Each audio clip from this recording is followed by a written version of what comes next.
이건 절대 있을 수 없는 일입니다. 이스라엘 최고 고고학자가 손을 떨었습니다. 3000년 전 히브리어로 새겨진 예언 한 줄, 빛은 동방의 끝에서 일어나리라. 수천 년간 학계는 비웃었습니다. 신화라고, 미친 소리라고. 그 문장을 진지하게 다룬 학자는 커리어를 잃었습니다. 그리고 마침내 한국의 유적지에서 발견됐습니다. 햇빛이 바위를 정확히 23.5도로 스치는 순간에만 드러나는 글자, 히브리어였습니다. 빛이 있으라. 전 세계가 충격에 빠졌습니다. 콜럼버스보다 앞선 2000년 전 누군가 이미 이 땅의 좌표를 찍어두었습니다. 그리고 예언이 가리킨 땅은 서쪽이 아니라 동방의 끝 바로 한반도였습니다. 과연 이것을 우연이라 부를 수 있을까요? 아니면 3000년 전 이미 정해져 있던 섭리였을까요? 저는 에블린 하트입니다. 차가운 이성과 명백한 증거만을 신봉하는 로스앤젤레스 명문대의 고고학 교수죠.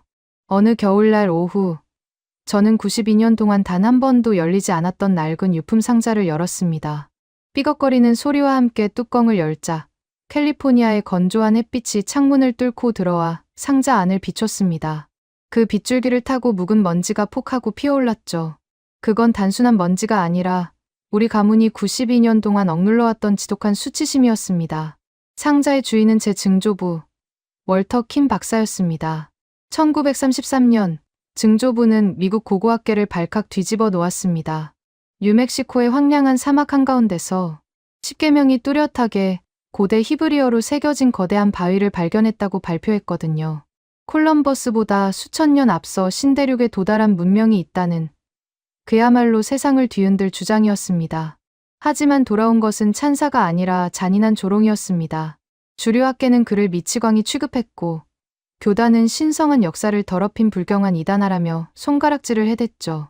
평생의 업적을 부정당한 증조부는 결국 모든 연구를 박탈당한 채 칠흑 같은 침묵 속에서 쓸쓸히 눈을 감으셔야 했습니다.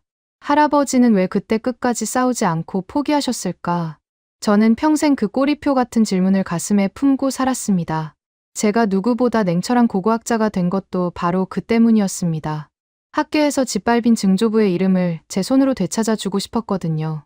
하지만 그 방식은 증조부의 맹목적인 주장이 아니라 철저한 과학과 논리, 그리고 움직일 수 없는 증거를 통해서여야만 했습니다. 저는 퀴퀴한 냄새가 나는 상자 속에서 다 해진 낡은 성경책 한 권을 꺼냈습니다. 조심스럽게 표지를 넘기자 바스락거리는 소리와 함께 누렇게 색이 바랜 종이 한 장이 툭 하고 떨어졌습니다. 순간 제 심장이 덜컥 내려앉았습니다. 종이에는 잉크가 번진 증조부의 필체로 고대 히브리어 문장이 빼곡하게 적혀 있었습니다. 저는 히브리 문자 해독의 권위자였기에 한치의 망설임 없이 그 떨리는 글씨들을 읽어 내려갔습니다. 빛은 동방의 끝에서 일어나리라. 이스트 오브 이스트. 저는 저도 모르게 콧방귀를 쳤습니다. 예언이요. 학계에서 쫓겨난 증조부가 이제는 과학자가 아니라 사이비 예언자라도 되기로 작정하셨던 걸까요? 지독한 현실을 도피하기 위해 종교적 광기에 기대버린 학자의 비참한 말로를 마주한 것 같아 씁쓸함이 밀려왔습니다. 하지만 다음 페이지를 넘기는 순간 저는 문자 그대로 숨이 턱 막히고 말았습니다. 반으로 접힌 낡은 세계 지도 한 장이 끼워져 있었습니다. 그런데 아시아 대륙의 가장 오른쪽 끝, 태평양의 거친 파도와 맞닿은 작고 길쭉한 반도 하나에 붉은색 잉크로 둥그렇게 동그라미가 쳐져 있었습니다. 그 옆에는 영어로 이렇게 적혀 있었죠. 코리아, 1933년 7일. 여기서 빛이 시작될 것이다. 라고요. 코리아, 한국. 저는 그 낯선 이름을 입술 밖으로 소리 내어 불렀습니다. 한국이라고요. 제 머릿속이 하얗게 변했습니다. 대체 증조부가 왜 지구 반대편의 한국을 지목했는지 도무지 이해할 수 없었습니다. 제가 아는 1933년의 한국은 일본의 잔혹한 총칼 아래 국권마저 빼앗기고 피눈물을 흘리던 일제강점기였습니다. 끔찍한 수탈과 탄압으로 숨조차 제대로 쉴 수 없었던 완벽한 암흑의 시대였죠. 빛은커녕 가장 짙은 어둠이 짓누르고 있던 그 고통의 땅을 증조부는 대체 왜 빛의 시작점이라고 확신했던 것일까요? 다급해진 손놀림으로 다음 문서를 펼쳤습니다. 나는 뉴멕시코에서 십계명 바위를 발견했다. 하지만 그것은 거대한 진실의 아주 작은 파편에 불과했다. 진짜 섭리는 세상을 뒤집을 진짜 빛은 동방의 끝 그곳에 숨겨져 있다. 세상이 진실을 받아들일 준비가 되면 누군가 마침내 그 빛을 찾아낼 것이다. 쾅! 저는 주먹으로 책상을 강하게 내리쳤습니다. 이건 고고학이 아닙니다. 이성을 잃어버린 광신도의 헛소리일 뿐입니다. 미칠 듯한 분노가 치밀어 올랐습니다. 증조부가 마지막 순간의 과학적 증거는 내팽개치고 이런 허무맹랑한 신비주의에 빠졌으니 학계에서 그런 수모를 당한 것이 당연하다는 생각마저 들었습니다. 하지만 화를 내면서도 제 시선은 자꾸만 지도의 붉은 동그라미로 빨려 들어갔습니다. 한국. 도대체 왜 하필 한국이었을까요? 저는 홀린 듯이 랩탑을 켜고 검색창에 한국, 히브리어, 고대 예언이라는 단어들을 미친 듯이 조합해 검색했습니다. 결과는 뻔했습니다. 과학적 근거나 고고학적 발굴 기록은 단 한 줄도 없었습니다. 몇몇 종교 단체들이 한국을 동방의 빛이라며 끼워 맞춘 근거 없는 신앙 사이트들이 전부였죠. 그럼 그렇지. 역시 늙은 학자의 비참한 망상이었어. 저는 미련 없이 문서를 덮어버리려 했습니다. 바로 그때였습니다. 문서의 가장 마지막 페이지 오른쪽 구석에 바늘로 찌른 듯 작고 은밀하게 적힌 글씨가 제 눈동자에 꽂혔습니다. 경주. 빛의 재단. 경주. 저는 그 단어를 다시 한번 천천히 읽어내렸습니다. 한국에 실존하는 구체적인 도시 이름이었습니다. 증조부는 그저 막연하게 동방을 부르짖은 것이 아니었습니다. 정확한 물리적 좌표와 지명까지 남겨놓았던 겁니다. 이것은 더 이상 단순한 종교적 예언이 아니었습니다. 탐사를 위한 고고학적 기록이었습니다. 제 가슴이 미친 듯이 쿵쾅거리기 시작했습니다. 만약, 정말 아주 만약에 증조부가 단순히 환상을 본 것이 아니라면, 어쩌면 그 낯선 땅에 정말 무언가 실존하는 것이라면, 아니야. 그럴 리가 없어.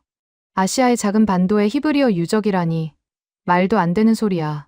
하지만 저는 본능에 이끌려가는 고고학자였습니다.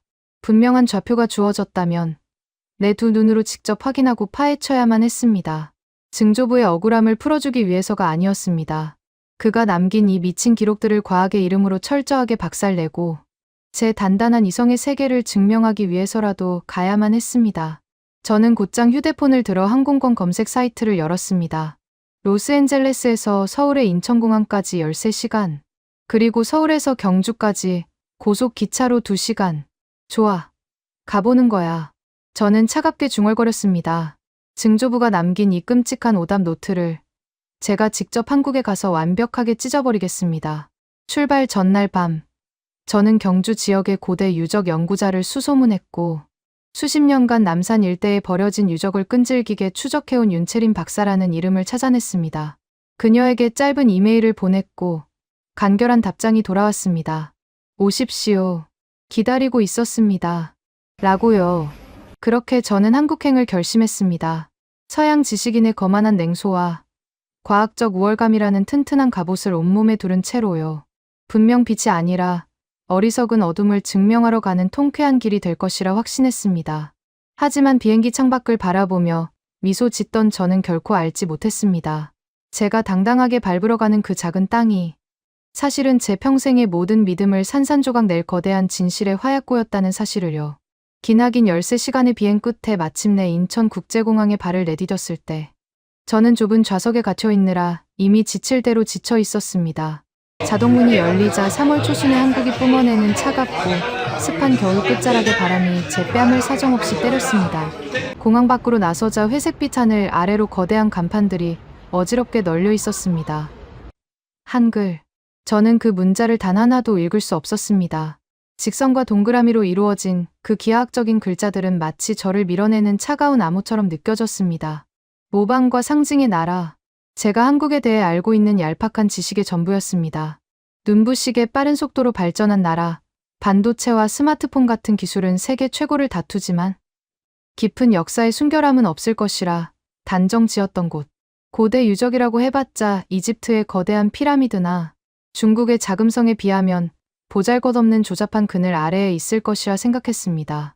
이런 차가운 콘크리트와 유리의 도시에서 수천 년 전의 빛을 찾는다고 저는 코끝을 찡그리며 픽하고 비웃음을 흘렸습니다.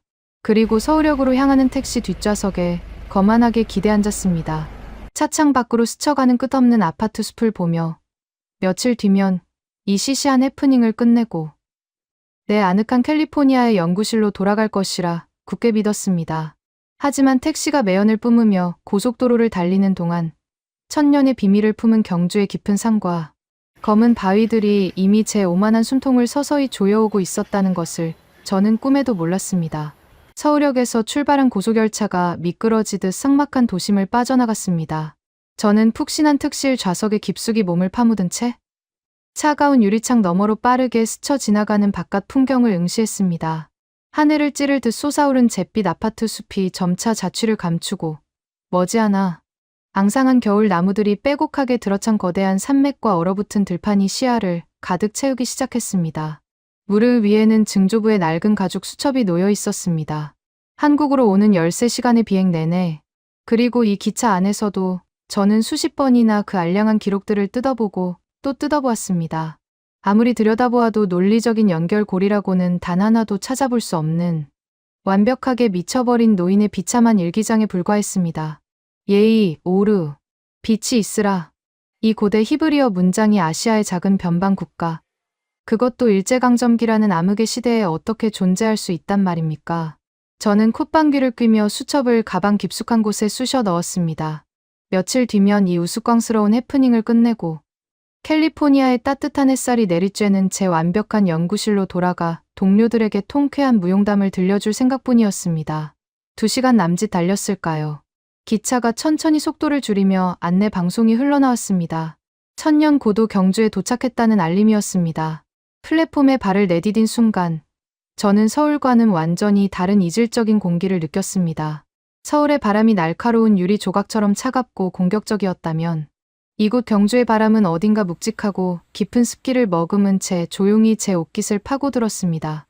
역사를 빠져나와 택시에 오르자 창밖으로 펼쳐진 풍경이 제 시선을 단숨에 사로잡았습니다. 거대한 고층 빌딩은 온데간데 없고 야트막한 건물들 사이로 거대한 초록색 언덕들이 마치 잠든 거대한 짐승의 등허리처럼 도시 곳곳에 불쑥불쑥 솟아 있었습니다. 고대 신라 왕들의 무덤이라는 고분군이었습니다. 죽은 자의 거대한 무덤과 산 자의 평범한 일상이 아무런 경계 없이 뒤섞여 있는 기묘한 도시. 겉으로는 조용하고 평화로워 보였지만 땅속 깊은 곳에서부터 수천 년의 억눌린 시간들이 낮게 으르렁거리는 듯한 묘한 압도감이 느껴졌습니다. 하지만 저는 애써 고개를 저으며 얄팍한 우월감을 다잡았습니다. 무덤의 크기가 크다고 해서 역사의 깊이까지 깊은 것은 아니라고 속으로 비아냥거리면서요. 저는 미리 약속을 잡아둔 윤채린 박사를 만나기 위해 시내 중심가에 위치한 작은 연구소 건물로 향했습니다. 그녀는 경주 일대에 버려진 고대 유적들을 수십 년간 끈질기게 추적해온 이 지역에서는 꽤나 이름이 알려진 학자였습니다. 연구소 문을 열고 들어가자 오래된 책 냄새와 은은한 녹차 향이 훅 끼쳐왔습니다. 에블린 하트 교수님 맞으시죠? 먼 길 오시느라 고생 많으셨습니다. 책더미 사이에서 한 여성이 걸어 나왔습니다. 단정하게 하나로 묶은 흑발에 화장기 없는 맑은 얼굴. 그리고 은퇴 안경 너머로 빛나는 칠흑처럼 검고 깊은 눈동자. 그녀가 바로 윤채린이었습니다. 세계적인 명성을 가진 서구의 대학 교수 앞에서도 그녀의 태도에는 한치의 주눅, 들미나 과장된 친절이 없었습니다. 오히려 아주 오래전부터 제가 이곳에 올 것을 알고 기다려왔다는 듯한 기묘하리만치 차분하고 단단한 미소가 그녀의 입가에 머물고 있었습니다. 저는 형식적인 악수를 나눈 뒤 가방에서 증조부의 문서 사본을 꺼내 탁자 위에 신경질적으로 던지듯 올려놓았습니다. 서로는 생략하죠. 윤 박사님. 제가 이번 아시아까지 날아온 이유는 단 하나입니다. 제 증조부가 남긴 이 터무니없는 기록이 완벽한 허구라는 것을 이곳 경주에서 제 두 눈으로 직접 확인하고 학술적으로 영원히 폐기 처분하기 위해서입니다. 제 차갑고 오만한 선전포고에도 윤채리는 전혀 동요하지 않았습니다. 그녀는 탁자 위에 놓인 문서를 마치 성스러운 경전을 다루듯 조심스럽게 두 손으로 집어들었습니다. 그리고 증조부의 거친 필체와 빛의 재단이라는 단어를 천천히 아주 오랫동안 눈으로 더듬어 내려갔습니다. 이윽고 그녀가 천천히 고개를 들어 저를 똑바로 응시했습니다. 교수님은 틀 속에 묻힌 죽은 유물만 진실이라고 믿으시나 봅니다. 하지만 가장 위대한 진실은 때로는 돌 위에 새겨진 채 오직 그것을 볼 준비가 된 자에게만 빛의 형태로 스스로를 드러내기도 합니다. 말장난은 사양하겠습니다. 저는 과학자입니다. 태양의 각도와 빛이 어쩌고 하는 종교적 신비주의는 제 연구실 쓰레기통에나 어울리는 이야기군요. 그 빛의 재단이라는 곳, 당장 안내해 주시죠. 그저 바람에 깎인 흔한 바위 덩어리 하나가 어떻게 미국의 고고학자를 미치게 만들었는지 그 조잡한 실체를 제 눈으로 직접 봐야겠습니다. 제 입가에는 비릿한 조소가 걸려 있었습니다. 하지만 윤채리는 한숨을 작게 내쉬더니 가볍게 미소를 지었습니다. 그 미소는 저를 향한 비웃음이 아니라 불쌍한 길, 잃은 어린아이를 바라보는 듯한 깊은 연민이 섞여 있어 오히려 제 자존심을 심하게 긁어놓았습니다. 지금 당장은 가셔도 아무것도 볼 수 없습니다. 빚재다는 교수님의 이성적인 스케줄에 맞춰서 문을 열어주지 않으니까요. 무슨 뜻이죠? 그 바위에 새겨진 문자는 철저한 어둠과 태양이 깨어나는 찰나의 순간이 교차할 때만 그 모습을 드러냅니다. 누군가 수천 년 전 지구의 자전축과 태양의 고도를 완벽하게 계산하여 돌을 깎아냈기 때문이죠. 진실을 박살내고 싶으시다면 내일 새벽 4시 칠흑 같은 어둠 속에서 저와 함께 남산으로 오르셔야 합니다. 교수님의 그 단단한 이성이 견뎌낼 수 있다면 말입니다. 그녀의 차분한 도발에 저는 자존심이 상해 얼굴이 붉게 달아올랐습니다. 좋습니다. 내일 새벽 4시 그 거창한 어둠 속에서 윤 박사님의 그 알량한 빛이 어떻게 무너져 내리는지 똑똑히 지켜보도록 하죠. 그날 밤 저는 경주 시내의 작은 호텔 방에서 한숨도 자지 못했습니다. 시차 때문인지 아니면 윤채린의 그 깊고 고요한 눈동자 때문인지 알 수 없는 기묘한 불안감이 제 목을 졸라왔습니다. 창밖으로 펼쳐진 경주의 밤하늘은 이상하리만치 맑고 수많은 별들이 쏟아질 듯 반짝이고 있었습니다. 마치 수천 개의 거대한 눈동자가 어둠 속에서 저의 오만함을 조용히 내려다보는 것만 같아 등골이 오싹해졌습니다. 저는 두꺼운 외투를 껴입으며 스스로에게 수없이 최면을 걸었습니다. 내일 아침이면 모든 것이 끝난다. 그 바위는 그저 자연의 장난일 뿐이고 나는 승리자의 미소를 지으며 비행기에 오를 것이다. 새벽 4시 경주의 공기는 폐부를 칼로 찌르는 듯 매섭게 차가웠습니다. 칠흑 같은 어둠이 짙게 깔린 남산의 초입에서 저는 손전등 하나에 의지한 채 윤채린의 뒤를 따랐습니다. 남산은 예로부터 신라 사람들이 부처가 머무는 성스러운 땅이라 여겨 수많은 불상과 탑을 새겨 넣은 거대한 야외 박물관 같은 곳이었습니다. 하지만 윤채린이 저를 이끄는 방향은 불교 유적들이 모여있는 곳이 아니라 인적이 완전히 끊긴 험준하고 가파른 서쪽 능선이었습니다. 대체 이런 짐승 길을 얼마나 더 올라가야 하는 겁니까? 추위와 가파른 산길에 지친 제 입에서 거친 숨소리와 함께 불평이 터져 나왔습니다. 비싼 등산화가 지늘게 범벅이 되고 땀이 식어 온몸이 사시나무 떨리듯 떨렸습니다. 하지만 앞서 걷는 윤채린의 발걸음은 마치 물 위를 걷듯 고요하고 일정했습니다. 거의 다 왔습니다. 불교 유적들은 동쪽을 바라보고 있지만 우리가 가는 빛재단은 정확히 서쪽을 향해 있습니다. 예루살렘, 바로 빛이 태어난 그 먼 곳을 향해서 말이죠. 서쪽을 향하고 있다. 예루살렘. 그 단어가 제 귓가에 박히는 순간 미친 듯이 뛰던 심장이 덜컥하고 내려앉았습니다. 우연일 거야. 단순한 우연. 저는 얼어붙은 입술을 깨물며 필사적으로 부인했습니다. 얼마나 더 올랐을까. 거친 나뭇가지들이 얼굴을 때리고 숨이 턱끝까지 차올라 더 이상은 한 걸음도 내디딜 수 없다고 포기하려던 찰나 윤채린이 조용히 멈춰섰습니다. 그녀가 손전등 불빛을 끄자 우리를 둘러싸고 있던 짙은 어둠이 한꺼번에 덮쳐왔습니다. 오직 바람 소리만이 이 텅 빈 공간을 채우고 있었습니다. 도착했습니다. 교수님이 그토록 찢어버리고 싶어 하시던 증조부의 망상, 그 종착지입니다. 어둠 속에서 서서히 제 눈이 적응하기 시작했습니다. 그리고 잿빛 여명이 아주 옅게 깔리기 시작한 공간 한가운데 집채만한 거대한 화강한 바위 하나가 제 눈앞에 그 압도적인 형체를 드러냈습니다.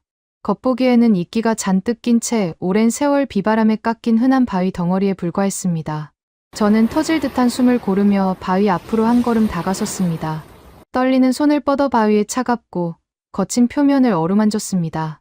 차갑고 단단하고 그저 죽어있는 돌덩이. 이것 보십시오. 이건 그냥 평범한 돌덩이입니다. 빗금 몇 개 파인 걸 가지고 예언이니 비친이 떠들어댔던 겁니까? 역시 제 예상이 맞았군요. 증조부님은, 그리고 당신은 완전히 미쳤습니다. 저는 참았던 안도의 한숨과 함께 잔인한 비웃음을 터뜨렸습니다. 나의 이성이, 나의 과학이 마침내 승리했다는 벅찬 안도감에 온몸의 긴장이 탁 풀리는 듯 했습니다. 하지만 제 뒤에 서 있던 윤채리는 여전히 미동조차 하지 않은 채 동쪽 하늘 너머로 붉게 물들어오는 여명을 가만히 응시하고 있었습니다. 그녀의 차분한 목소리가 새벽의 날카로운 공기를 가르며 제 귓가에 낮게 울려 퍼졌습니다. 판단은 조금 미루시는 게 좋을 겁니다. 에블린 교수님. 어둠 속에서는 누구나 장님에 불과하니까요.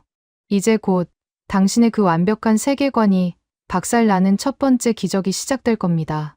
그녀의 말이 끝나기가 무섭게 등 뒤에 험준한 산봉우리 위로 아침의 첫 번째 햇살이 날카로운 금빛 창처럼 쏟아져 내리기 시작했습니다.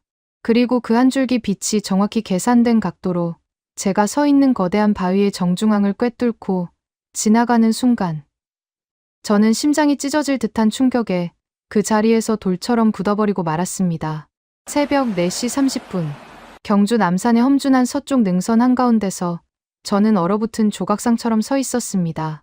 살을 애는 듯한 한국의 겨울 산바람이 제 두꺼운 외투를 뚫고 뼛속까지 파고들었지만 저는 추위조차 잊은 채 눈앞의 거대한 화강암 덩어리만을 노려보고 있었습니다. 윤채린 박사는 제 곁에서 한 걸음 물러선 채 동쪽 하늘의 끄트머리를 가만히 응시하며 침묵을 지키고 있었습니다. 빛이 문자를 만든다고요. 윤 박사님, 제발 그 허무맹랑한 소설은 이제 그만하시죠. 저는 얼어붙은 입술을 달싹이며 애써 쏘아붙였습니다. 제 목소리는 텅 빈 산속에서 허망하게 흩어졌습니다. 저는 고대 언어와 유물 분석에 평생을 바친 미국의 고고학 교수였습니다. 수천 년의 비바람을 견뎌낸 자연석 표면의 마모 상태, 풍화작용이 만들어내는 불규칙한 균열. 제 눈앞에 있는 이 집채만 한 바위는 명백히 자연이 깎아낸 흔한 돌덩이에 불과했습니다. 인공적인 정자국 하나 없는 이 거친 표면, 어디에 세상을 뒤집을 예언이 숨어 있다는 말입니까? 저는 끓어오르는 분노와 허탈감의 허수음을 삼켰습니다. 증조부 월터 키는 정말로 미치광이었고 저 한국인 학자는 그 망상에 전염된 불쌍한 광신도일 뿐이었습니다.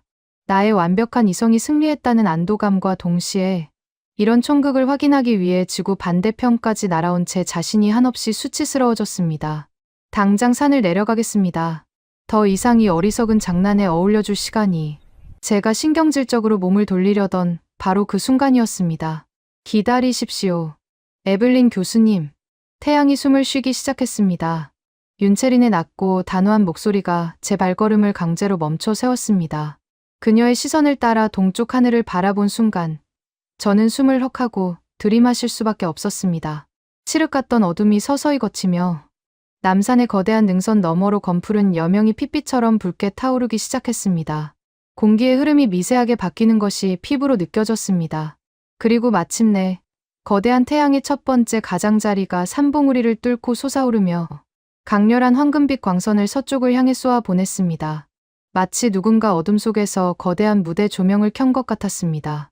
그 눈부신 아침의 첫 햇살은 차가운 겨울 공기를 가르며 직선으로 날아와 제가 서 있는 정확히 그 위치, 거대한 화강암 바위의 표면을 비스듬히 강타했습니다. 그 찰나의 순간, 제 두 눈앞에서 현대의 어떤 기술로도 도저히 재현할 수 없는 경이롭고 끔찍한 기적이 피어오르기 시작했습니다. 평범한 빗금과 불규칙한 굴곡으로만 보이던 바위의 거친 표면이 햇빛의 각도와 맞물리며 생명을 얻은 듯 꿈틀거리기 시작했습니다. 태양의 고도가 아주 미세하게 높아질 때마다 돌출된 바위 면들이 만들어내는 짙은 그림자들이 마치 살아있는 유기체처럼 길어지고 짧아지며 서로 교차했습니다. 무질서해 보이던 그 수많은 그림자들이 하나의 완벽한 패턴을 향해 정밀하게 조립되고 있었습니다. 말도 안 돼. 이건 불가능해. 저는 뒷걸음질을 치며 덜덜 떨리는 손으로 입을 틀어막았습니다. 눈동자가 터질 듯이 확장되었고 심장은 갈비뼈를 부수고 튀어나올 것처럼 미친 듯이 쿵쾅거렸습니다. 환상이 아니었습니다. 착시 현상도 아니었습니다. 햇빛이 만들어낸 그 짙은 음영들은 명백하고 완벽한 기하학적 형태를 갖추고 있었습니다. 오른쪽에서 왼쪽으로 선과 선이 만나고 그림자와 그림자가 얽히며 허공에 떠오르던 명확한 자음과 모음의 형태를 구축했습니다. 그것은 제가 대학 강단에서 수십 년 동안 칠판에 적어 내려갔던 저희 뇌리에 너무나도 깊숙이 각인된 그 문자였습니다.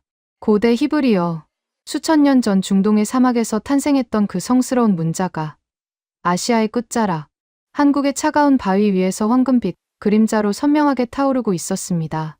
첫 번째 글자인 요드가 형태를 갖추었습니다. 이어서 헤이, 그리고 바브. 저는 숨을 쉬는 방법조차 잊어버린 채 마비된 사람처럼 바위를 향해 한 걸음씩 다가갔습니다. 떨리는 무릎을 간신히 지탱하며 그 거대한 그림자 문자들을 소리 내어 읽어 내려가기 시작했습니다. 제 목소리는 짐승의 울음소리처럼 처절하게 갈라져 있었습니다. 예이, 오르, 예이, 오르, 빛이 있으라. 창세기 1장 3절. 조물주가 칠흑 같은 혼돈 속에서 세상을 향해 내뱉은 첫 번째 명령. 그 위대하고 거대한 창조의 선언이 이 낯선 동방의 산꼭대기에 완벽한 히브리어로 선명하게 새겨져 있었습니다.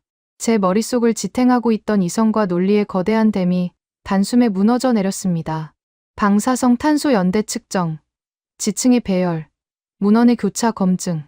제가 평생토록 맹신해왔던 그 알량한 과학적 잣대들이 이 거대한 기적 앞에서 먼지처럼 부서져 내렸습니다. 이것은 단순히 글자를 파낸 것이 아닙니다. 지구의 자전축이 기울어진 각도, 특정 계절과 날짜에 태양이 떠오르는 정확한 궤적, 그리고 빛이 화강암 표면에 부딪혔을 때 발생하는 난반사와 그림자의 길이까지 이 모든 천문학적, 수학적, 광학적 변수를 수천 년 전에 완벽하게 계산해 내지 않고서는 절대로 만들어낼 수 없는 초월적인 설계였습니다. 평소에는 그저 거친 자연석의 형태로 자신의 존재를 철저히 숨기고 있다가 오직 우주가 허락한 단 하나의 찰나에만 빛의 형태로 진실을 뱉어내는 완벽한 자물쇠. 이 설계는 현대의 정밀한 레이저 커팅 기술로도 완벽하게 모방하기 힘든 경이로운 것이었습니다. 인간의 기술력이 아닙니다. 인간의 지능으로는 감히 상상조차 할 수 없는 시공간을 초월한 누군가의 압도적인 섭리였습니다. 제 입에서 짐승의 신음 같은 비명이 터져 나왔습니다. 다리의 힘이 완전히 풀려버린 저는 거친 흙바닥 위로 털썩 무릎을 꿇고 말았습니다. 차가운 진흙이 제 바지를 적셨지만 그런 것을 신경 쓸 겨를이 없었습니다. 바위 위에서 일렁이는 황금빛 히브리어 문장 아래로 증조부. 월터 킨의 주름진 얼굴이 환영처럼 겹쳐 보였습니다. 그 암흑과 야만의 시대에 증조부는 뉴멕시코의 10계명 바위를 넘어 이 동방의 끝에서 발현하는 궁극의 진실을 혼자서 마주했던 것입니다. 세상 모든 학자들이 그를 정신병자라며 침을 뱉고 조롱할 때, 심지어 그의 핏줄인 저조차도 그를 수치스러운 가문의 오점이라며 평생을 경멸해 왔을 때, 증조부는 이 엄청난 진실의 무게를 두 어깨에 짊어진 채 92해라는 끔찍한 시간 동안 칠흑 같은 고독 속에서 침묵으로 싸워왔던 것입니다. 세상이 준비되면 누군가 그 빛을 찾을 것이다. 수첩에 적혀있던 그 문장이 제 뇌리를 강하게 때렸습니다. 할아버지는 미친 것이 아니었습니다. 그는 인류 역사상 가장 위대한 진실을 목격한 선구자였고, 저는 그 진실의 끄트머리조차 이해하지 못한 채 거만하게 혀를 차던 어리석고 문먼 장님에 불과했습니다. 할아버지, 죄송해요. 제가 틀렸어요. 제가 다 틀렸어요. 눈물이 터져 나왔습니다. 평생 단 한 번도 남 앞에서 우는 모습을 보인 적 없던 차가운 얼음 같던 제가 낯선 한국의 산속에서 어린아이처럼 엉엉 소리 내어 울부짖고 있었습니다. 오만했던 과거에 대한 뼈저린 후회, 거대한 섭리 앞에서의 한없는 경외감, 그리고 증조부가 홀로 견뎌냈을 그 처절한 외로움이 거대한 해일이 되어 저를 집어삼켰습니다. 뜨거운 눈물이 뺨을 타고 흘러내려 꽁꽁 얼어붙은 흙바닥을 적셨습니다. 얼마나 오랫동안 무릎을 꿇고 오열했을까요? 제 어깨 위로 따뜻한 온기가 내려앉았습니다. 윤채린 박사였습니다. 그녀는 제 곁에 무릎을 꿇고 앉아 아무 말 없이 제 떨리는 어깨를 단단하게 감싸 안아주었습니다. 그녀의 맑고 깊은 눈동자에도 옅은 눈물이 맺혀 있었습니다. 승리자의 오만함 같은 것은 찾아볼 수 없었습니다. 그저 무거운 진실을 드디어 함께 짊어질 동반자를 맞이한 자의 깊은 안도감만이 서려 있었습니다. 이제 아시겠습니까? 에블린 교수님. 빛은 언제나 이곳에 존재했습니다. 다만 서구의 오만한 이성이 그 빛을 쳐다볼 용기가 없었을 뿐이죠. 윤채린의 차분한 목소리에 저는 고개를 끄덕였습니다. 눈물 범벅이 된 얼굴로 다시 바위를 올려다보았습니다. 태양이 하늘 높이 솟아오르며 빛의 각도가 달라지기 시작했습니다. 그러자 기적처럼 허공에 떠있던 짙은 그림자들이 서서히 흩어지며 히브리어 문장들은 마치 신기루처럼 스르륵 녹아내려 자취를 감추었습니다. 불과 몇 분 전까지 세상을 뒤집을 창조의 메시지를 뿜어내던 재단은 다시금. 이끼가 낀 흔한 화강암 바위의 침묵 속으로 되돌아갔습니다. 저는 미친 듯이 가방을 뒤져 카메라를 꺼냈습니다. 그리고 문자가 완전히 사라지기 직전에 그 찰나의 순간들을 미친 듯이 셔터를 누르며 렌즈에 담아냈습니다. 손이 사시나무처럼 떨렸지만 멈출 수 없었습니다. 이것은 단순한 사진이 아니었습니다. 제 증조부 월터 킨의 명예를 되찾고 아시아의 작은 반도에 숨겨진 인류의 거대한 비밀을 세상에 폭로할 유일한 무기였습니다. 하지만 카메라의 차가운 액정 화면을 들여다보던 제 가슴 한구석에서 방금 전의 경외감을 단숨에 얼어붙게 만드는 지독하고 끔찍한 공포가 서서히 피어오르기 시작했습니다. 증거를 확보했습니다. 진실을 두 눈으로 똑똑히 목격했습니다. 하지만 이 거대한 진실을 세상이 과연 받아들여줄까요? 한미성과 이성이라는 오만한 종교에 빠져있는 서구의 주류, 고고학계가 변방의 아시아 국가에서 발견된 이 기적 같은 현상을 순순히 인정할 리가 없었습니다.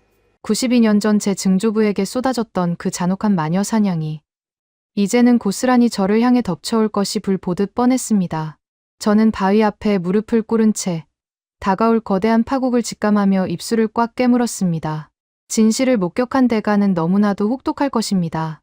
과연 저는 이 무거운 빛을 온 세상에 증명해낼 수 있을까요? 아니면 증조부처럼 미치광이로 몰려 철저한 파멸을 맞이하게 될까요? 태양이 완전히 떠오른 경주 남산의 아침 공기는 폭풍전야처럼 지독하게도 고요했습니다. 윤채린 박사와 저는 조용히 산을 내려오기 시작했습니다. 두 사람 모두 아무 말도 하지 않았습니다. 할 수 있는 말이 없었습니다. 경주 시내로 돌아오는 택시 안에서 저는 거칠고 차가운 바위 위에 일렁이던 그 황금빛 문자들을 머릿속에서 지울 수가 없었습니다. 서울로 향하는 열차에 오른 것은 그로부터 2시간 뒤였습니다. 경주 남산에서 서울로 돌아오는 고속열차 안에서 저는 미친 듯이 노트북 자판을 두드렸습니다. 제 손가락은 사시나무처럼 덜덜 떨리고 있었지만 머릿속은 그 어느 때보다 차갑고 역류하게 깨어 있었습니다. 방금 전 제 두 눈으로 똑똑히 목격한 압도적인 기적, 칠흑 같은 어둠을 뚫고 바위 위에서 황금빛으로 일렁이던 고대 히브리어 예의 오르의 선명한 잔상이 망막에 깊게 박혀 지워지지 않았습니다. 저는 떨리는 숨을 들이마시며 카메라에 담긴 수십 장의 고해상도 사진들을 컴퓨터로 옮겼습니다. 모니터 화면 위로 아침 해가 떠오르는 각도에 따라 평범한 바위의 거친 그림자가 완벽한 고대 문자로 변해가는 그 경이로운 과정이 초 단위로 선명하게 찍혀 있었습니다. 호텔 방에 도착하자마자 외투를 벗을 새도 없이 저는 미국 고고학회의 핵심 권위자들, 제가 속한 로스앤젤레스 명문 대학의 학과장, 그리고 세계적인 학술지 편집장들에게 긴급 이메일을 작성하기 시작했습니다. 제목은 간결하지만 단호하게 적어 넣었습니다. 아시아 대륙 끝에서 발견된 고대 히브리 문명의 완벽한 물리적 증거. 보고서에는 제가 평생을 바쳐 깐깐하게 쌓아온 모든 학문적 명예와 이성을 걸었습니다. 화강암의 마모 상태, 태양의 환경과 자전축을 완벽하게 계산해 맨 고대인의 천문학적 지식, 그리고 현대의 정밀한 레이저 커팅 기술로도 완벽하게 모방하기 힘든 그림자의 기하학적 배열까지 고고학, 천문학, 광학을 아우르는 논리적인 교차 검증을 모두 마친 완벽한 논문이었습니다. 떨리는 검지 손가락으로 전송 버튼을 누르는 순간 심장이 갈비뼈를 부수고 나올 듯 쿵쾅거렸습니다. 이제 세상이 뒤집힐 것입니다. 증조부 월터 킨이 92해 동안 억울하게 뒤집었었던 그 끔찍한 오명이 씻겨 내려가고 인류의 굳건한 역사관이 송두리째 흔들릴 위대한 첫걸음이 바로 이곳 한국에서 시작되었다고 확신했습니다. 하지만 제 벅찬 기대가 처참한 절망의 나락으로 곤두박질 치는 데에는 채 하루가 걸리지 않았습니다. 다음 날 새벽, 쉴 새 없이 울려대는 휴대폰 진동 소리에 화들짝 놀라 눈을 떴습니다. 발신자는 저희 대학의 학과장이었습니다. 에블린, 지금 당장 그 미친 보고서들을 휴지통에 쳐박고 공식적으로 철회한다고 발표해. 자네 단단히 미쳤군. 수화기 너머로 들려오는 그의 목소리는 차갑게 얼어붙어 있었습니다. 경이로움에 찬 찬사나 학자로서의 호기심은 단 1%도 섞여 있지 않았습니다. 그것은 명백한 경멸이자 불쾌함이었습니다. 사진 조작 기술이 꽤나 훌륭하더군.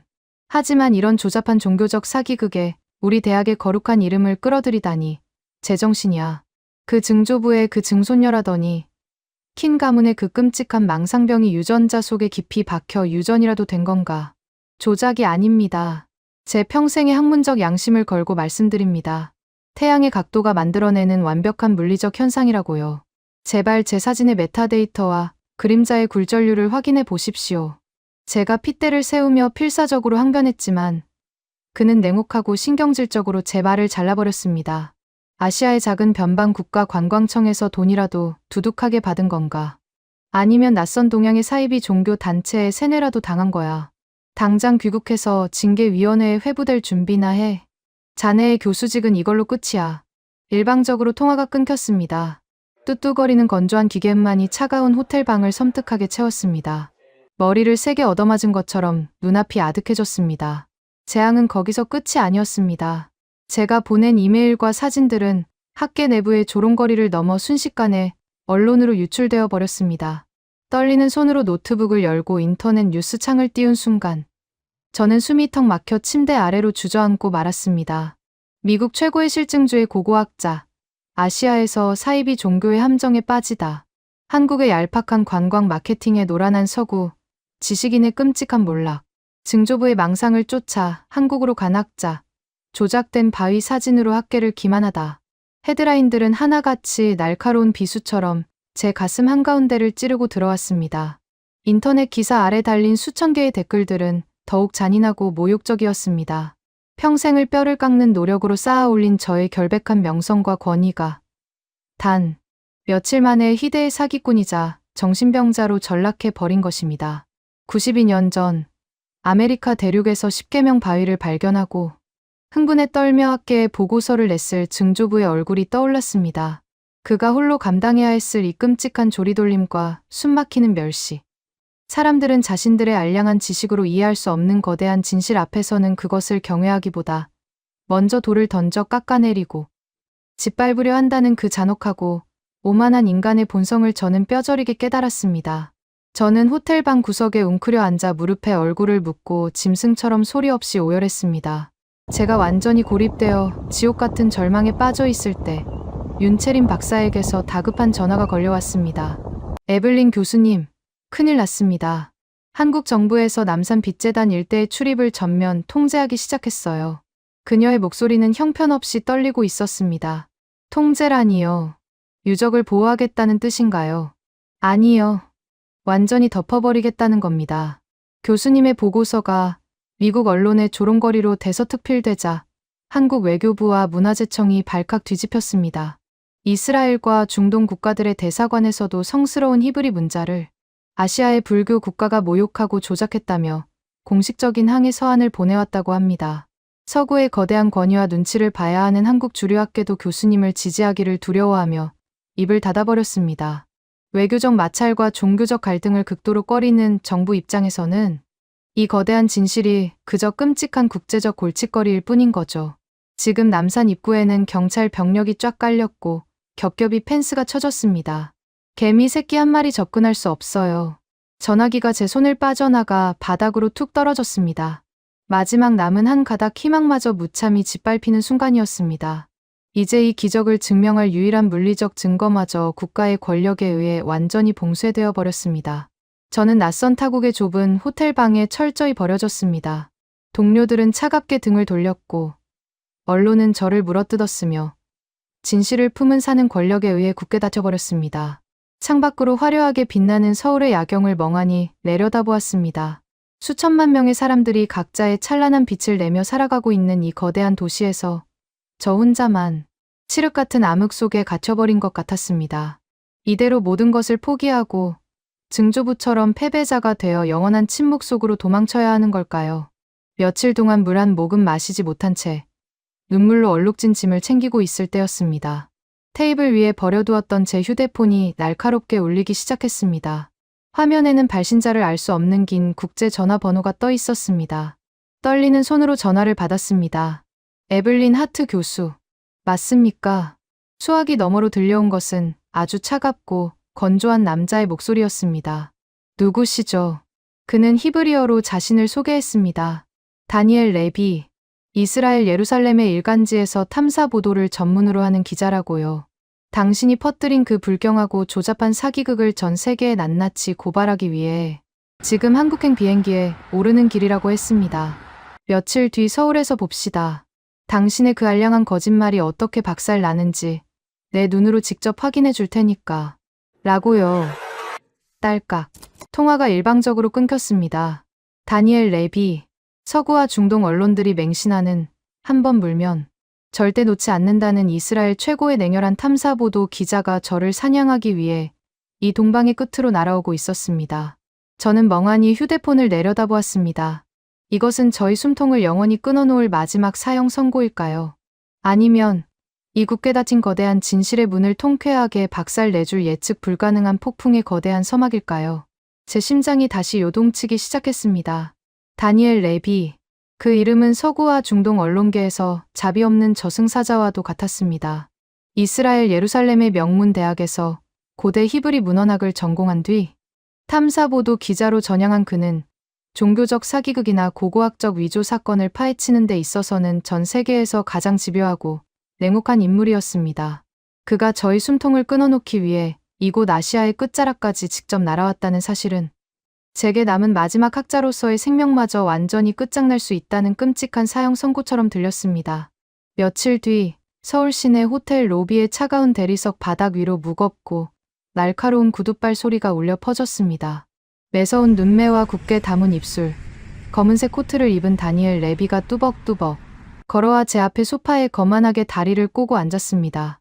그는 인사조차 생략한 채 얼음장같이 차가운 시선으로 저를 위아래로 훑어보았습니다. 에블린 하트 교수, 당신이 쓴 그 역겨운 삼류 소설은 아주 잘 읽었습니다. 그의 첫마디는 칼날처럼 예리했습니다. 태양의 각도가 히브리어를 만들어낸다니. 당신네 미국 학자들이 가끔 동양의 신비주의에 빠져 정신을 놓는다는 건 알고 있었지만 성스러운 창세기의 말씀을 감히 이방의 아시아 국가 관광 마케팅에 팔아넘길 줄은 몰랐군요. 당신의 그 조잡한 조작 사진들을 이스라엘 학계가 얼마나 끔찍하게 비웃고 있는지 아십니까? 저는 끓어오르는 모욕감에 주먹을 꽉 쥐었습니다. 하지만 여기서 감정적으로 무너지면 모든 것이 끝이었습니다. 저는 그의 차가운 눈동자를 똑바로 응시하며 단호하게 대답했습니다. 그따위 알량한 편견으로 저를 사냥하러 오신 거라면 당장 이스라엘로 돌아가시죠. 저는 과학자입니다. 제 두 눈으로 직접 확인한 완벽한 물리적 증거만을 이야기할 뿐입니다. 정 못 믿겠다면 당신의 그 오만한 눈으로 직접 확인해 보십시오. 진실을 마주할 용기가 남아있다면 말입니다. 저희 날 선 도발에 다니엘의 눈썹이 미세하게 꿈틀거렸습니다. 그는 입꼬리를 비틀어 올리며 차갑게 웃었습니다. 좋습니다. 그 알량한 용기, 기꺼이 내어드리죠. 당장 그 남산이라는 곳으로 안내하십시오. 당신의 그 거대한 거짓말이 내 카메라 앞에서 어떻게 산산조각 나는지 전 세계가 똑똑히 지켜보게 만들어줄 테니까. 하지만 상황은 최악이었습니다. 한국 정부와 문화재청은 외교적 마찰과 종교적 갈등을 우려해 남산 빛재단 일대를 전면 통제하고 있었습니다. 공식적인 접근은 불가능했습니다. 결국 저와 윤채린 박사, 그리고 이스라엘 기자 다니엘 레비 세 사람은 칠흑 같은 어둠이 깔린 새벽 2시. 경찰의 삼엄한 순찰망을 피해 남산의 가파른 서쪽 비탈길을 몰래 오르기 시작했습니다. 숨소리조차 낼 수 없는 극도의 긴장감이 감돌았습니다.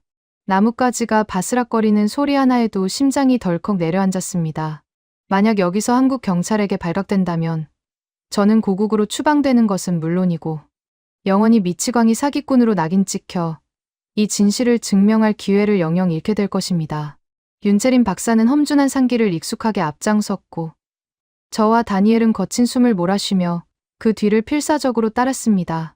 손전등 불빛조차 켤 수 없는 캄캄한 어둠 속에서 살을 애는 듯한 겨울 산바람이 우리들의 뺨을 칼로 베듯 스치고 지나갔습니다. 헉, 헉, 이런 짐승길 꼭대기에 그 대단한 빛의 재단이 있다는 겁니까? 다니엘이 거친 숨을 내뱉으며 신경질적으로 속삭였습니다. 윤채린 박사는 대답 없이 묵묵히 걸음을 재촉할 뿐이었습니다. 마침내 2시간의 끔찍한 사투 끝에 우리는 경찰의 통제선을 완벽하게 우회하여 거대한 화강암 바위 앞에 도착할 수 있었습니다. 시계는 새벽 4시 반을 가리키고 있었습니다. 아직 해가 뜨려면 한참을 기다려야 했습니다. 다니엘은 도착하자마자 거친 숨을 고를 새도 없이 배낭에서 고성능 특수 랜턴과 정밀 확대경을 꺼내 들었습니다. 그는 저와 윤채린 박사를 투명 인간 취급하며 바위의 표면으로 짐승처럼 달려들었습니다. 어디 봅시다. 얼마나 정교하게 깎아놓은 사기극인지. 그의 특수 랜턴 불빛이 거대한 바위의 굴곡진 표면을 날카롭게 훑고 지나갔습니다. 그는 확대경을 바위 표면에 바짝 가져다 대고 돌의 마모 상태와 미세한 균열들을 1mm 단위로 집요하게 뜯어보기 시작했습니다. 저는 침을 꿀꺽 삼키며 그의 일거수일투족을 숨죽여 지켜보았습니다. 이 고대 히브리 문헌학자와 탐사보도 기자의 날카로운 눈을 속일 수 있는 조작이란 이 세상에 존재할 수 없었으니까요. 10분, 20분. 째깍거리는 시간의 흐름 속에서 바위를 더듬던 다니엘의 손길이 어느 순간 미세하게 느려지기 시작했습니다. 그의 차갑고 날카롭던 눈빛이 당혹감으로 일렁이는 것을 저는 똑똑히 볼 수 있었습니다. 이건 이상하군. 단면이 너무 거칠어. 현대의 레이저 커팅 기계나 다이아몬드 드릴로 파낸 흔적이 아니야. 그가 믿을 수 없다는 듯 혼잣말을 중얼거렸습니다. 돌이 풍화된 상태도 적어도 수백, 아니 수천 년은 좋게 넘어 보여. 인공적인 산성 용액으로 부식시킨 흔적도 없어. 도대체 누가, 어떤 도구로 이런 무식한 타격 자국을 낸 거지? 아니, 그보다 어떻게 이렇게 불규칙한 빗금들이 모여서 문자를 만든다는 거야. 다니엘의 목소리는 처음에 그 거만하고 오만했던 태도를 잃고 설명할 수 없는 깊은 혼란에 빠져 형편없이 흔들리고 있었습니다. 그는 믿고 있던 이성과 현실의 괴리 앞에서 극심한 혼란을 겪고 있었습니다. 저는 얼어붙은 입술을 달싹이며 조용히 말했습니다. 제가 이메일에 썼던 그대로입니다. 레비 기자님, 인간의 기술이 아닙니다. 이 바위는 그저 거대한 섭리를 담아내기 위한 차가운 도화지에 불과합니다. 진짜 붓을 쥐고 있는 것은 바로 저 하늘의 태양이니까요. 제 말이 끝나기가 무섭게 동쪽 하늘의 가장자리가 핏빛으로 검붉게 타오르기 시작했습니다. 밤새 우리를 짓누르던 무거운 어둠이 서서히 걷히고 여명이 밝아오며 공기의 흐름이 완전히 뒤바뀌었습니다. 윤채린 박사가 조용히 다니엘의 어깨를 잡으며 뒤로 한 걸음 물러나게 했습니다. 기자님, 이제 직접 당신의 두 눈으로 확인하실 시간입니다. 수천 년 동안 당신들을 기다려온 이 동방의 기적을요. 다니엘은 숨조차 쉬지 못하고 바위와 동쪽 하늘을 번갈아 바라보았습니다. 마침내 남산의 거대한 능선 너머로 눈부신 아침의 첫 햇살이 폭발하듯 솟아올랐습니다. 황금빛 광선이 날카로운 창처럼 어둠을 뚫고 날아와 다니엘의 어깨 너머로 바위의 정중앙을 강타했습니다. 바로 그 순간이었습니다. 다니엘이 렌즈를 들이대고 긁어보며 비웃었던 그 평범하고 거친 바위의 굴곡들이 햇빛의 각도와 교차하며 짙고 선명한 그림자를 토해내기 시작했습니다. 아무런 의미가 없어 보이던 돌출부와 함몰된 균열들이 빛을 만나자 완벽한 기하학적 형태의 퍼즐로 변신했습니다. 오른쪽에서 왼쪽으로 선과 선이 연결되고 그림자가 짙어지며 허공에 떠오르듯 거대한 글자들을 구축했습니다. 요드, 헤이, 바브. 다니엘 레비가 평생을 바쳐 연구하고 매일같이 귀도문으로 외웠던 그의 모국어이자 성스러운 언어. 고대 히브리어가 아시아의 작은 국가 한국의 산꼭대기에서 완벽한 형태로 타오르고 있었습니다. 예이, 오르, 빛이 있으라. 다니엘의 입에서 영혼이 빠져나가는 듯한 쉰 목소리가 새어나왔습니다. 세상에, 오, 신이시여, 자비로운 신이시여. 이게 도대체 어떻게, 그토록 오만하고 냉혹했던 이스라엘 최고의 기자가, 서구 언론의 권위를 상징하던 그 단단한 남자가 마치 벼락을 맞은 사람처럼 그 자리에 털썩 무릎을 꿇고 말았습니다. 쿵 하는 소리와 함께 그의 무릎이 차가운 흙바닥에 부딪혔지만 그는 고통조차 느끼지 못하는 듯했습니다. 그의 두 손은 사시나무처럼 덜덜 떨리고 있었고 그의 날카롭던 눈동자에서는 뜨거운 눈물이 쉴 새 없이 쏟아져 내려 차가운 한국의 흙바닥을 적셨습니다. 그것은 완벽한 굴복이었습니다. 수천 년 동안 자신들만이 선택받은 민족이며 성경의 무대라고 굳게 믿어왔던 중동과 서구의 그 알량하고 거만한 우월감이 변방이라 무시했던 이 조그만 동방의 나라, 대한민국 앞에서 철저하게 깨지고 박살나는 경이로운 순간이었습니다. 인류 문명의 진정한 기원과 섭리가 바로 이곳 한반도에 숨겨져 있었다는 압도적인 진실이 눈앞에 펼쳐지는 순간, 다니엘 레비는 오열하며 바위를 향해 깊이 고개를 숙였습니다. 한참을 짐승처럼 소리내어 울던 다니엘은 이내 미친 사람처럼 허겁지겁 가방을 뒤져 최신형 방송용 카메라와 마이크를 꺼내 들었습니다. 그는 아직 눈물 자국이 선명하게 남은 얼굴로 카메라 렌즈를 정면으로 응시했습니다. 그리고 이스라엘과 전 세계 언론을 향해 송출될 녹화 버튼을 3개 눌렀습니다. 그의 목소리는 떨렸지만 그 어느 때보다 비장하고 확신에 차 있었습니다. 전 세계의 시청자 여러분, 그리고 저를 아는 모든 동료 기자 여러분. 저는 이스라엘의 탐사보도 기자 다니엘 레비입니다. 저는 지금 조작된 사기극을 고발하기 위해 이 아시아의 한국이라는 나라에 와 있습니다. 하지만 제가 오늘 이 새벽 한국의 산속에서 목격한 것은 사기극이 아닙니다. 그는 카메라를 돌려 햇빛과 그림자가 만들어낸 완벽한 히브리어 문장, 예의 오르를 화면 가득 담아냈습니다. 이것은 진실입니다. 인간의 얄팍한 기술로 흉내낼 수 없는 신의 섭리이자 고대 문명의 완벽한 설계입니다. 우리 서구학계와 언론은 지독한 오만함에 빠져 가장 위대한 기적을 사기꾼으로 몰아조롱했습니다. 에블린 하트 교수의 논문은 완벽한 사실입니다. 창세기의 가장 성스러운 예언은 중동이 아니라 바로 이곳 동방의 끝, 대한민국에 수천 년 동안 살아 숨쉬고 있었습니다. 제가, 이 다니엘 레비가 제 모든 명예와 목숨을 걸고 이 진실의 증인이 되겠습니다. 그의 피를 토하는 듯한 양심선언이 차가운 산 공기를 가르며 울려 퍼졌습니다. 저는 터져나오는 눈물을 삼키며 두 손으로 얼굴을 감쌌습니다. 92년. 증조부 월터 키니 학계에서 쫓겨난 지 무려 92년 만에 마침내 서구의 권위가 스스로 무릎을 꿇고 진실을 시인하는 통쾌하고도 벅찬 카타르시스가 온몸의 혈관을 타고 뜨겁게 요동쳤습니다. 하지만 저는 아직 몰랐습니다. 다니엘의 눈물의 영상이 전 세계 인터넷망을 타고 바이럴처럼 폭발적으로 퍼져나가기 시작한 그 시각. 태양의 궤적을 철저하게 계산해낸 이 거대한 바위가 품고 있는 기적은 이것이 끝이 아니라는 사실을요. 우주의 시계는 만물이 겨울잠에서 깨어난다는 동양의 위대한 절기, 입춘의 정확한 태양각을 향해일 뿐 1초 숨 가쁘게 달려가고 있었습니다. 빛의 재단이 품고 있던 가장 깊고 은밀한 우리 대한민국의 핏빛 역사가 새겨진 두 번째 끔찍한 암호가 열릴 시간이 시시각각 다가오고 있었던 것입니다. 다니엘 레비 기자가 남산의 차가운 흙바닥에 무릎을 꿇고 오열하며 촬영한 그 15분짜리 영상은 이스라엘 최대 일간지의 메인 서버를 통해 전 세계로 송출되었습니다. 그 파급력은 실로 상상을 초월하는 거대한 쓰나미와도 같았습니다. 서구 문명의 근간을 흔드는 그 충격적인 영상은 유튜브와 각종 소셜미디어를 타고 단 몇 시간 만에 수억 뷰를 돌파했습니다. 조작이라고 비웃던 유럽과 미국의 저명한 고고학자들, 저를 미치광이 사기꾼으로 몰아갔던 저희 대학의 학과장, 그리고 오만한 잣대로 저를 난도질했던 전 세계의 주류 언론들은 그 압도적인 진실의 무게 앞에 꿀 먹은 벙어리처럼 입을 다물어버렸습니다. 히브리 문헌학의 최고 권위자이자 가장 냉혹한 탐사보도 기자인 다니엘 레비가 자신의 모든 커리어와 목숨을 걸고 증언한 완벽한 팩트였기 때문입니다. 전 세계가 발칵 뒤집혔습니다. 이스라엘 정부는 즉각 공식 성명을 내고 동방의 작은 나라 한국에 숨겨진 거대한 섭리의 경위를 표했습니다. 외교적 마찰을 우려해 남산을 겹겹이 봉쇄했던 한국 정부와 문화재청 역시 패닉에 빠졌습니다.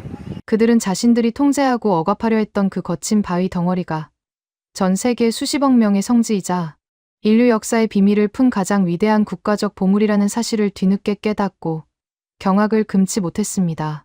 경찰의 통제선은 하룻밤 사이에 유적을 보호하는 거대한 바리케이드로 바뀌었고 전 세계 유력 언론사의 취재진들이 앞다투어 한국행 비행기에 몸을 싣고 인천공항으로 쏟아져 들어오기 시작했습니다. 하지만 윤채린 박사와 저는 들뜨지 않았습니다.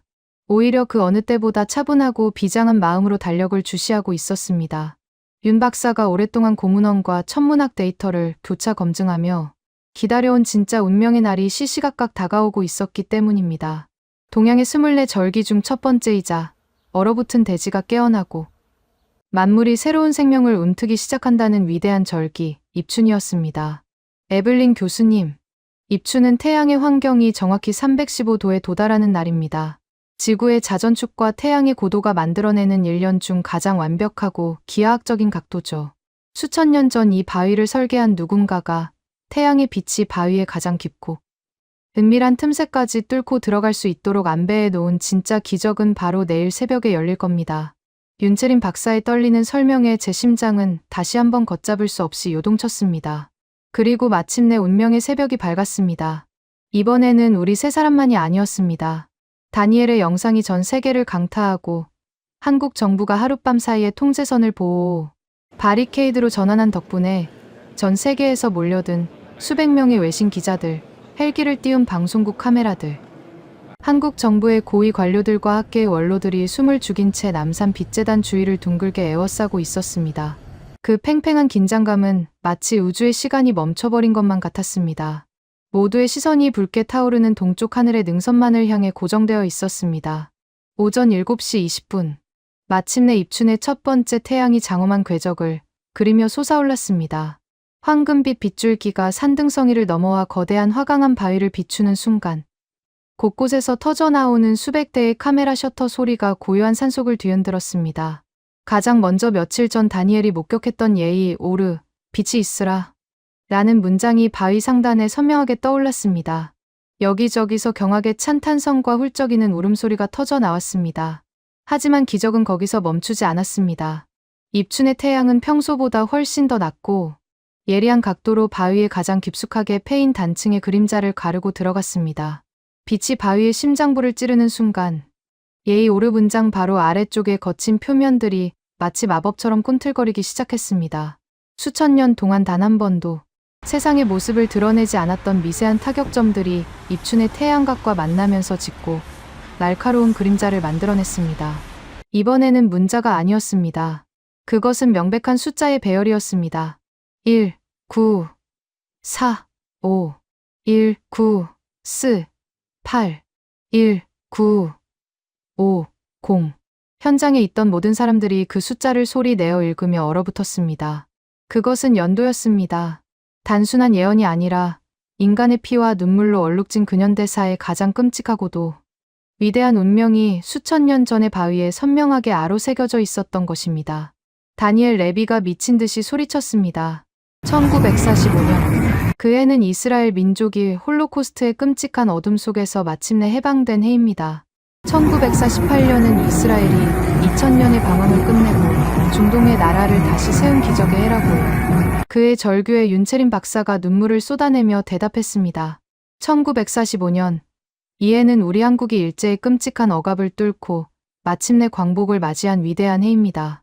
그리고 1948년은 대한민국이라는 자주적인 민주정부를 수립한 건국의 해이죠. 1950년은 이 땅이 피로 물들었던 끔찍한 동족상잔의 비극, 6.25 전쟁이 발발한 연도입니다. 지구 반대편에 있는 두 나라의 가장 치열한 광복과 건국, 그리고 고통의 역사가 어떻게 수천 년 전 이 바위에 함께 묶여 있단 말입니까? 이것은 어떤 철학으로도 온전히 설명해낼 수 없는 완벽한 충격이었습니다. 서양과 동양, 중동과 아시아를 관통하는 인류 역사의 거대한 수레바퀴가 애초부터 이 작은 한반도의 산속에 정밀하게 새겨져 있었다는 사실. 그 압도적인 진실 앞에서 국적과 종교를 불문하고 현장에 있던 모든 인간들은 그저 바닥에 엎드려 통곡할 수밖에 없었습니다. 저 역시 터져나오는 오열을 주체하지 못한 채 증조부의 낡은 수첩을 가슴에 꽉 끌어안고 한국의 흙바닥에 얼굴을 묻었습니다. 할아버지, 보이시나요? 당신이 틀리지 않았습니다. 우리 인간의 오만함이 틀렸던 것입니다. 그로부터 며칠 뒤, 저는 미국 뉴욕에 위치한 유엔 본부의 거대한 총회장 단상 위에 서 있었습니다. 전 세계 190여 개국의 대표들과 세계 최고의 지식인들, 종교 지도자들이 숨을 죽인 채 저의 입술만을 바라보고 있었습니다. 유엔 종교 문화 포럼에서 빛재단의 진실을 공식적으로 증언하기 위해 특별 초청을 받은 것입니다. 수많은 플래시 불빛과 차가운 마이크 앞에서 저는 잠시 눈을 감고 깊은 숨을 들이마셨습니다. 그리고 단호하고 힘 있는 목소리로 연설을 시작했습니다. 존경하는 세계의 지도자 여러분, 저는 눈에 보이지 않는 것은 철저히 비웃고 오직 흙 속의 파편만을 맹신하던 오만한 서구의 실증주의 고고학자 에블린 하트였습니다. 저는 저희 증조부가 주장했던 진실을 과학이라는 이름의 폭력으로 짓밟으려 했던 어리석은 죄인이었습니다. 거대한 총회장에 제 목소리가 묵직하게 울려 퍼졌습니다. 하지만 저는 얼마 전 동방의 끝, 대한민국이라는 나라에서 제 평생의 학문적 오만함이 산산조각 나는 기적을 두 눈으로 똑똑히 목격했습니다. 우리 서구 문명은 수천 년 동안 스스로를 역사의 중심이라 착각하며 살아왔습니다. 아시아를 변방이라 무시하고 그들의 역사를 우리의 잣대로 재단하려 했습니다. 그러나 창세기의 가장 위대한 예언과 인류의 핏빛 역사가 향해야 할 궁극적인 운명의 좌표는 중동도, 유럽도, 아메리카도 아닌 바로 그 작고 고요한 동방의 나라에 새겨져 있었습니다. 저는 등 뒤에 거대한 스크린의 남산, 빛재단에서 입춘의 태양각이 만들어낸 히브리어 문장과 역사적인 연도들의 사진을 띄웠습니다. 총회장 곳곳에서 낮게 탄식하는 소리가 흘러나왔습니다. 인간의 알량한 기술로는 흉내낼 수 없는 저 완벽한 빛의 문장 앞에서 저는 감히 단언합니다. 진정한 섭리의 시작점은 바로 대한민국입니다. 그들이 겪어낸 일제강점기의 짙은 어둠과 전쟁의 끔찍한 폐허는 결코 버림받은 역사가 아니었습니다.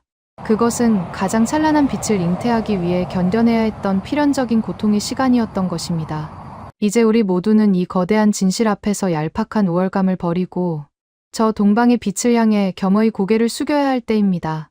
제 마지막 문장이 끝나고 총회장에는 무거운 정적이 흘렀습니다. 바늘 하나 떨어지는 소리조차 들릴 것 같지 않은 팽팽한 침묵이 10초, 20초 이어졌습니다. 과연 이 오만한 세계의 지배자들이 제 증언을 받아들일 것인가? 제 손에 차가운 땀이 배어나왔습니다. 바로 그때였습니다. 맨 앞줄에 앉아있던 이스라엘 대사가 천천히 자리에서 일어났습니다. 그는 굳은 표정으로 저와 스크린을 번갈아 보더니 두 손을 들어 올려 천천히, 그리고 아주 무겁게 박수를 치기 시작했습니다. 짝, 짝, 짝. 그 단단한 마찰음이 신호탄이 되었습니다. 이어서 미국 대사가 일어났고 영국의 고고학 회장이 일어났으며 아랍 국가의 대표들이 자리에서 박차고 일어났습니다. 순식간에 수천 명의 사람들이 모두 자리에서 일어나 거대한 기립박수를 쏟아내기 시작했습니다. 그것은 단순한 찬사가 아니었습니다. 수천 년 동안 겹겹이 쌓여온 서구, 문명의 지독한 오만함이 무너져 내리고 진정한 진실의 발원지인 대한민국을 향해 전 세계가 완벽하게 굴복하고 맹세하는 역사적인 항복 선언이었습니다. 귀가 터질 듯한 거대한 박수 소리 한가운데서 저는 쏟아지는 눈물을 주체하지 못한 채 허공을 향해 환하게 미소 지었습니다. 92년에 억울했던 족쇄가 마침내 완전히 풀려나는 순간 제 가슴속에서 그 어떤 과학적 공식으로도 계산할 수 없는 폭발적인 카타르시스가 뜨겁게 요동치고 있었습니다. UN 포럼의 기립박수가 끝난 뒤 저희 삶은 그야말로 180도 뒤집혔습니다. 저를 미치광이 사기꾼이라며 징계위원회에 회부하려 했던 로스앤젤레스 대학의 학과장은 하루에 수십 통씩 이메일을 보내며 제발 학교로 돌아와 달라고 애원했습니다. 종신 교수직은 물론이고 백지수표에 가까운 막대한 연구비까지 약속하며 저희 귀환을 간청했죠. 하버드와 옥스퍼드 등 세계 유수의 명문 대학들과 연구소들에서도 앞다투어 저를 모셔가기 위한 거에게 러브콜을 쏟아냈습니다. 미국의 주요 언론들은 저를 핍박받던 진실을 세상에 알린 세기의 영웅으로 치켜세우며 연일 대문짝만한 기사를 쏟아냈습니다. 제가 그토록 원하고 갈망했던 학문적 권위, 그리고 증조부 월터 킨의 완전한 명예 회복, 제 인생의 모든 목적이 완벽하게 달성된 순간이었습니다. 뉴욕의 최고급 호텔 펜트하우스에서 화려한 야경을 내려다보며 저는 탁자 위에 수북하게 쌓인 세계 각국 대학들의 임용 제안서들을 가만히 응시했습니다. 펜을 들어 그중 가장 조건이 좋은 계약서에 사인만 하면 저는 남은 평생을 서구 학계의 정점에 군림하며 그 어떤 학자도 누려보지 못한 엄청난 부와 명예를 누릴 수 있었습니다. 하지만 제 마음속 한구석에는 묘하게도 찬바람이 불고 있었습니다. 이 화려하고 차가운 빌딩 숲, 오만하고 위선적인 서구의 공기가 견딜 수 없이 숨막히게 느껴졌습니다. 눈을 감으면 뉴욕의 화려한 네온사인 대신 칠흑 같은 어둠 속에서 저를 안아주던 한국 남산의 그 묵직하고 따뜻한 바람 소리가 귓가를 맴돌았습니다. 제 머릿속은 수백만 달러의 연구비가 아니라 1945년, 1948년, 1950년이라는 피 묻은 역사의 숫자들이 새겨져 있던 그 거칠고 투박한 화강한 바위의 온기로 가득 차 있었습니다. 나는 더 이상 예전의 에블린 하트가 아니야. 저는 조용히 중얼거리며 탁자 위에 놓인 수십 장의 제안서들을 모두 쓰레기통에 쓸어 담았습니다. 단 한치의 망설임도 후회도 없었습니다. 저는 즉시 항공권을 예약하고 짐을 꾸렸습니다. 나의 영광을 찬양하는 위선적인 이방의 땅을 떠나 나의 영혼을 완벽하게 부수고 새롭게 잉태시켜준 진실의 땅, 나의 새로운 집을 향해 돌아갈 시간이었습니다. 저는 인천국제공항의 입국장에 다시 발을 내디뎠습니다. 불과 보름 전, 거만한 냉소와 우월감으로 무장한 채? 이 공항을 빠져나갔던 오만한 서구, 고고학자는 이제 흔적조차 남아있지 않았습니다. 입국장 게이트가 열리고 저 멀리서 환하게 웃으며 손을 흔드는 윤채림 박사의 모습이 보였습니다. 저는 짐 카트를 팽개치고 달려가 그녀를 깊게 끌어안았습니다. 말은 필요 없었습니다. 진실을 목격하고 수호해낸 동지로서의 뜨거운 연대감이 핏줄을 타고 흐르는 듯했습니다. 돌아오실 줄 알았습니다. 세계 최고의 스타가 되셨는데 이 좁고 복잡한 한국이 답답하지 않으시겠습니까? 윤 박사가 장난기 어린 목소리로 물었습니다. 저는 활짝 웃으며 고개를 가로저었습니다. 좁다니요. 이곳은 온 우주의 시간이 시작되고 맞춰지는 가장 거대하고 위대한 땅인거려. 저는 방금 전 서울대학교 역사학부의 교수직 수락 이메일을 보냈습니다. 저는 이제 서구학계의 권력자가 아니라 이 동방의 위대한 역사를 발굴하고 지켜내는 수호자로 남을 겁니다. 제 폭탄 선언에 윤 박사의 눈이 커다랗게 변했지만 이내 그녀의 맑은 눈동자에 벅찬 감동의 눈물이 차올랐습니다. 며칠 뒤 저는 서울대학교에서의 첫 출근을 앞두고 윤 박사와 함께 다시 경주 남산을 찾았습니다. 이제 빚재단 일대는 대한민국 국가 지정 최고 등급의 문화재 구역으로 선포되어 철저한 보호를 받고 있었습니다. 산길을 오르는 동안 마주치는 한국의 등산객들은 저를 알아보고 환한 미소로 고개를 숙여 감사의 인사를 전했습니다. 그들의 따뜻하고 정겨운 눈빛 속에서 저는 이 나라 사람들이 겪어온 수많은 시련과 그것을 이겨낸 질긴 생명력을 온전히 느낄 수 있었습니다. 빚재단의 통제선 앞에 서서 거대한 화강암 바위를 가만히 올려다보았습니다. 대낮의 환한 태양 아래서 바위는 그저 평범하고 투박한 돌덩이의 모습으로 조용히 침묵하고 있었습니다. 하지만 저는 압니다.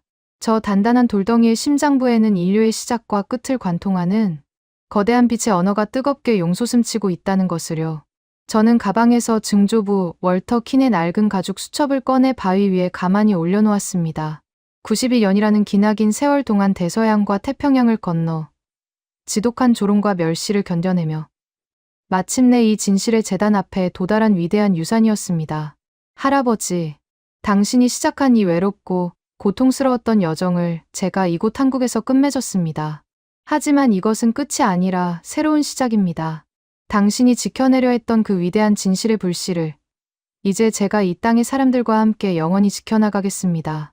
바람이 불어와 제 머리카락을 부드럽게 흩뜨렸습니다. 마치 증조부의 따뜻한 손길이 제 어깨를 토닥여주는 것만 같았습니다. 저는 깊은 숨을 들이마시며 남산 아래로 끝없이 펼쳐진 경주 시내, 그리고 저 멀리 한반도의 땅끝을 향해 시선을 던졌습니다. 이 작은 나라가 짊어지고 온 수천 년의 역사, 수많은 외세의 침략과 참혹한 전쟁 속에서도 결코 무너지지 않고 버텨낸 것은 어쩌면 이 땅 깊숙한 곳에 인류를 구원할 마지막 진실의 빛이 숨겨져 있었기 때문일지도 모릅니다. 세상의 모든 오만함이 꺾이고 어둠이 가장 짙어질 때 결국 세상을 깨우는 진짜 빛은 이 동방의 끝에서 시작될 것입니다. 저는 한국의 하늘을 올려다보며 환하게 미소 지었습니다. 차가운 이성과 메마른 과학만을 좇던 제가 마침내 발견한 진짜 삶의 해답이 이곳에 있었습니다. 나는 이곳에 남을 것입니다. 영원토록 빛이 꺼지지 않을 위대한 운명의 땅, 나의 아름다운 집 대한민국에서 말입니다. 오늘의 이야기 어떻게 들으셨나요? 92년 학계에서 조롱당한 월터 킨의 기록 하나, 그리고 이스라엘 최고 탐사 기자가 한국의 흙바닥에 무릎 꿇기까지 걸린 시간 단 15분. 다니엘 레비는 카메라 앞에서 이렇게 말했습니다. 창세기의 예언은 중동이 아니라 바로 이곳 대한민국에 살아 숨쉬고 있었습니다. 아무도 믿어주지 않았습니다. 손가락질 받고 징계위원회에 세워지고 미치광이로 불렸습니다. 그럼에도 묵묵히 남산의 어둠 속을 올랐던 사람들이 있었습니다. 그리고 마침내 유엔 총회장 전체가 일어섰습니다. 이 이야기가 가슴에 닿으셨다면 댓글에 예이오르 네 글자만 남겨주십시오. 이 영상 하나를 공유하는 것이 아직 이 진실을 모르는 누군가에게 닿는 가장 조용하고 강력한 방법입니다. 빛은 언제나 이곳에 있었습니다.